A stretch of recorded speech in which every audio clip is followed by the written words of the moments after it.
বিয়ের আগে আমি কিচ্ছু করতে পারতাম না, রান্না করতে পারতাম না, বাসন মাজতে পারতাম না, জামা কাপড়ও কাচতে পারতাম না, কিছু না, এক গ্লাস জলও গড়িয়ে খেতে পারতাম না, কিছু না।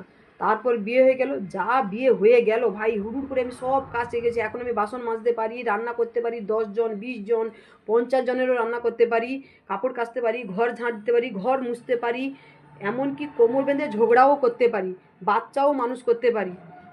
এখন আমি আর কোনো কাজ জানি না এমন নয়। তাই বলছি ভাই, বিয়ে করো, এই বিনা পয়সায় প্রশিক্ষণ পাবে, সব হুড়ুড় করে শিখে যাবে। কেউ তোমাকে আর কাজ পারোনি বলে কেউ মানে কথা শোনাবে না, কিচ্ছু করবে না, কিছু না। তাই বলছি এই প্রশিক্ষণ কেন্দ্রে নাম লেখাও, 1 টাকাও লাগবে না, আমি বলছি গ্যারেন্টি সহকারে বলছি, 1 টাকাও লাগবে না। শুধু বিয়ে করো আর ঝটাপট সব কাজ শিখে ইয়ে করো, শিখো সব কাজ, দেখবে শিখে ফেলবে, শিখো নয় শিখে ফেলবে, আমি বলছি শিখে ফেলবে। হুম 1 টাকাও লাগবে না, কিছু না।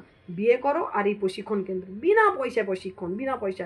তুমি না চাইতো তুমি তখন মানে সময়, তোমার বিয়ের আগে সময় কাটতো না, এখন মানে কি বলবে, মানে সময় কোন দিক দিয়ে চলে যাচ্ছে তুমি সেটা বুঝতেই পারবে না কিছু, তবু তোমার কাজই শেষ হয়নি, কিছু না, A to Z সব শিখিয়ে দেবে তোমাকে।